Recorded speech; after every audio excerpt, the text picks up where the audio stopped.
کہ رسول اللہ صلی اللہ علیہ وسلم نے فرمایا ایک مسلمان کی ہر چیز دوسرے مسلمان پر حرام ہے، اس کا خون اور اس کا مال اور اس کی عزت و آبرو۔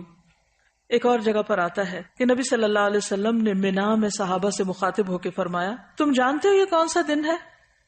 انہوں نے کہا اللہ اور اس کا رسول بہتر جانتے ہیں۔ کیا انہیں نہیں پتا تھا؟ لیکن صحابہ احترام میں ایسا کہہ رہے ہیں، تو آپ نے فرمایا یقیناً یہ حرمت والا دن ہے۔ پھر آپ صلی اللہ علیہ وسلم نے پوچھا کیا تم جانتے ہو یہ کون سا مہینہ ہے؟ انہوں نے کہا اللہ اور اس کا رسول بہتر جانتے ہیں۔ تو آپ نے فرمایا یہ حرمت والا مہینہ ہے۔ پھر آپ نے پوچھا تم جانتے ہو یہ کون سا شہر ہے؟ انہوں نے کہا اللہ اور اس کا رسول بہتر جانتے ہیں۔ تو آپ نے فرمایا یہ حرمت والا شہر ہے۔ پھر فرمایا بے شک اللہ نے تمہارے خون، تمہارے مال، تمہاری عزتیں آپس میں تمہارے لیے اسی طرح حرام کی ہیں جس طرح تمہارے اس دن، تمہارے اس مہینے اور تمہارے اس شہر کی حرمت ہے۔ تم اس دن کو محترم سمجھتے ہو، اس مہینے کو محترم سمجھتے ہو، اس جگہ کو محترم سمجھتے ہو، لیکن یاد رکھو مومن کا احترام اس سے بڑھ کے ہے۔ ان احادیث کی روشنی میں اور آپ اپنے دلوں کا جائزہ لیں، کیا واقعی ہم احترام کے اس معیار پر پورے اترتے؟ سوچئے، غور کیجئے، اپنے والدین کے احترام کو دیکھیے، اپنے خاندان کے بزرگوں کو دیکھیے، اپنے سے بڑے افراد کو دیکھیے عمر میں، اپنے ساتھیوں کو، اپنے خدمتگاروں کو، ان کا کتنا احترام ہے؟ کیونکہ انسان تو وہ بھی ہیں، کچھ معلوم نہیں قیامت کے دن ان کا درجہ کہیں بلند ہو اور آپ وہ نیچے بیٹھے ہوں۔ کیا واقعی دین کی یہ روح ہمارے اندر ہے؟ ہم مسلمان کہلانے کے لائق ہیں؟ حق رکھتے ہیں؟ دلوں کا جائزہ لیجئے۔ آج اسلامی معاشرے سے کیا اٹھ چکا ہے جس کی وجہ سے ساری خرابیاں پیدا ہو رہی، ساری بے چینیاں اور بے اطمینانیاں، اس کی بنیادی وجہ یہی ہے۔ صرف آج سے اگر آپ یہ عہد کر لیں کہ کوئی بڑا ہو یا چھوٹا مجھے اس کے ساتھ عزت اور احترام سے بات کرنی ہے، تو آپ دیکھیے کہ پوری فضا ہی تبدیل ہو جائے گی۔ اور کیوں کرنا ہے؟ کیا کسی سے انعام کی خاطر؟ کسی سے کچھ حاصل کرنے کے لیے؟ نہیں۔ کیوں کریں گے ہم احترام کسی کا؟ اچھا یہ بتائیے مجھے، ہم احترام کرتے کیوں نہیں؟ احترام کیوں نہیں کرتے؟ اس کی کیا وجہ ہوتی؟ اس کے پیچھے کیا نفسیات ہوتی؟ تکبر، ایروگنس۔ ہم سمجھتے ہیں ہم اگر کسی کا احترام کریں گے، کسی کے ساتھ ہم عزت سے پیش آئیں گے تو ہم چھوٹے ہو جائیں گے، پھر دوسرے ہمارے سر پہ چڑھ جائیں گے۔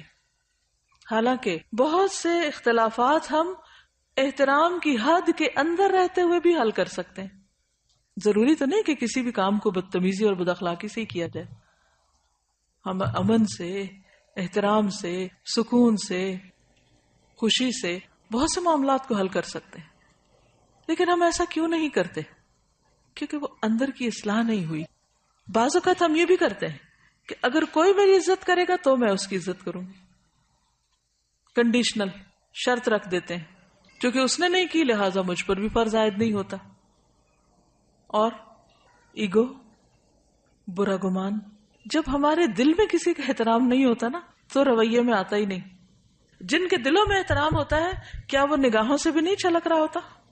وہ چہروں سے جھلک رہا ہوتا ہے، وہ رویوں سے پتہ چل رہا ہوتا ہے، وہ چال ڈھال سے پتہ چل جاتا ہے۔ اس کے لیے کسی خول چڑھانے کی ضرورت ہی نہیں ہوتی۔ تو اصل چیز کیا ہے کہ اس بات کو اللہ کا حکم سمجھ کر اپنے اندر لانے کی کوشش کریں۔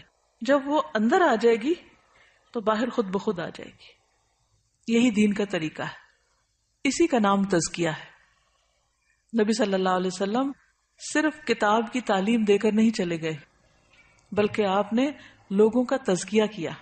تو آئیے دیکھتے ہیں کہ کون کون سی چیز محترم ہے، احترام کیسے کرنا ہے، کسی کی کیا چیز ہم پر حرام ہے جس کو ہم نہیں چھیڑ سکتے، جس سے بچنا ہے۔ تو سب سے پہلے ہے جان کی حرمت۔ ہر انسان کو جینے کا حق ہے، سوائے اس کے کہ اللہ اس کو یہ حق نہ دے۔ قرآن مجید میں قتل مومن کو حرام قرار دیا گیا۔ سورۃ النساء 93 میں فرمایا وَمَن يَقْتُلْ مُؤْمِنًا مُتَعَمِّدًا فَجَزَاؤُهُ جَهَنَّمُ خَالِدًا فِيهَا وَغَضِبَ اللَّهُ عَلَيْهِ وَلَعَنَهُ وَأَعَدَّ لَهُ عَذَابًا عَظِيمًا۔ اور جو کوئی کسی مومن کو قصدن قتل کر ڈالے، یعنی جان بوجھ کے قتل کر دے، اس کی سزا جہنم ہے، جس میں وہ ہمیشہ رہے گا۔ اس پر اللہ تعالیٰ کا غضب ہے، اللہ تعالیٰ نے اس پر لعنت کی ہے، اور اس پر اس کے لیے بہت بڑا عذاب تیار کر رکھا ہے۔ حدیث میں آتا ہے، حضرت ابو ہریرہ رسول اللہ صلی اللہ علیہ وسلم کا یہ فرمان ذکر کر رہے تھے کہ اگر تمام آسمانوں اور زمین والے کسی مومن کے قتل میں شریک ہوں تو اللہ تعالیٰ ان سب کو جہنم میں دھکیل دے گا۔ یعنی صرف ایک شخص نہیں، اگر ایک کے قتل میں 10 لوگ شریک ہیں تو وہ 10 کے 10، اور اگر سارے آسمان والے اور سارے زمین والے تو وہ سارے کے سارے۔ پتہ کیا چلتا ہے کہ ایک مومن کی جان اس قدر قیمتی ہے اللہ کے نزدیک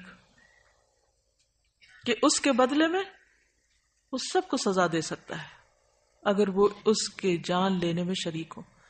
آج آپ دیکھیے کہ ہمارے معاشرے میں کتنی چھوٹی چھوٹی باتوں پر قتل ہو جاتے ہیں، مثلا جائیداد، خاندانی دشمنیاں، چھوٹی سی بات سے غصے میں فلیئر اپ ہو جانا، اور شک کی بنیاد پر، کھیل میں ہار جیت پر قتل ہو رہا ہے، غیرت کے نام پر، بعضوں کو صرف شک کی بنیاد پر، گمان کی بنیاد پر، تعصبات کی بنیاد پر، مذہبی بنیادوں پر، حسد کی وجہ سے۔ کسی دن کا کوئی اخبار اٹھا لے بغیر کسی امتیاز کے، کوئی اخبار کسی بھی دن کا قتل کی خبر سے خالی نہ ہوگا۔ اور وہ بتا رہی ہے کہ میاں بیوی میں جھگڑا ہوا، بیوی نے 6 ماہ کی بچی کو چھت سے اٹھا کے پھینک دیا۔ ان گنت کہانیاں ہیں قتل کی۔